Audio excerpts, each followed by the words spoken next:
Welcome to the Music Habits Podcast, episode 59. Welcome to the Ableton and Music Habits Podcast. Actionable music production tips to take your music to the next level. And now, your host, Jason Timothy. Hey guys, welcome back to the podcast. This episode, we're going to get into the idea of the importance of musicianship, sound selection, and songwriting as well. A lot of people prioritize things a little bit differently, and it can really affect the effectiveness of the music that you make. So I'm going to talk a little bit about my journey, and hopefully it helps you guys. So back in my early days as a guitarist in a band, I used to ponder the reasons why we had early success.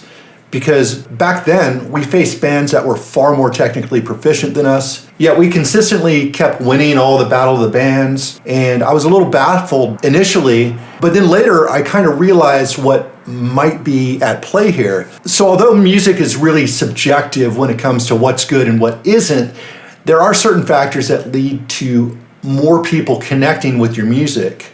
Now, I'll readily admit that, when I revisit some of my early creations, it's a bit cringe. But with time, we kind of crafted our skills. Despite never achieving virtuoso status as musicians, a crucial factor that set us apart was our musical philosophy and where we prioritized our music making. So our aspirations never really leaned towards emulating Rush or progressive rock virtuosos. And very few of us can pull that off in such a musically pleasing way.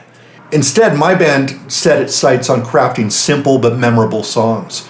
So this later extended into the world of electronic music making for me. In the electronic soundscape, I've come to appreciate that complexity seldom reigns supreme. It's the weaving together a collection of uncomplicated ideas that often resonates most powerfully.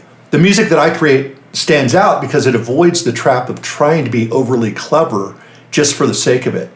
If it doesn't serve the song, you got to let go of your ego. What I've observed among fellow music producers and bands is that their priorities are often a bit off. It usually looks something like this. Number one priority is musicianship. Number two priority is sound selection. And number three is actually songwriting. And the problem is that this is akin to attempting to craft a movie by first focusing on the video effects, followed by the sound effects, and then trying to fit the script somewhere as an afterthought. So because of this, I can't help but feel a bit of sympathy for some of my more talented musician friends. They invest substantial time mastering intricate skills, which occasionally obstructs their ability to weave together a straightforward, effective song. Those who do find the elusive balance between technical prowess and songwriting should really be cherished.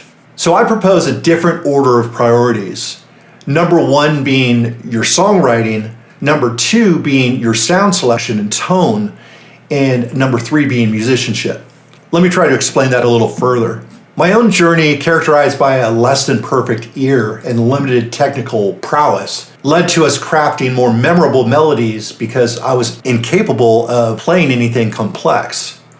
It's not about how many notes you play, but how you arrange those notes to evoke emotion or infect the listener with a melody that lingers.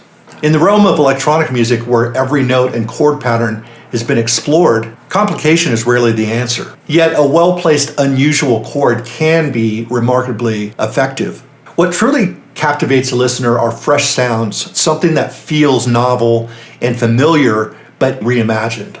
Every style of music draws from the same 12 notes, yet each style delivers a distinct array of tones and articulation, setting the mood. This is why a great song can seamlessly transition into different styles and still captivate, while a composition built solely on effects, complexities, and novelty finds it harder to adapt. If I were to arrange my priorities for electronic music creation, they would align kind of as follows. Number one, songwriting. This is a foundation akin to sketching out a blueprint on a piano or a guitar, sketching out the chord structure, basic arrangement, and the fundamental melody. That's the soul of the music. If you can get that right, then you've got a song worth crafting. My second priority is sound selection, and this is the palette you use to paint the sonic landscape. Whether you lean towards the style of Depeche Mode, Deadmau5, or Burial, each necessitates a different and unique set of sounds and grooves. I try to aim for at least one distinctive sound that catches the listener's ear, and then kind of surrounded by somewhat familiar sounds that work with the style that you're trying to go for. Then finally, musicianship. Playing to the level needed to serve the song without the temptation to do more. Choosing more intriguing chord structures and adding musical flourishes. And lastly, showcasing your talent.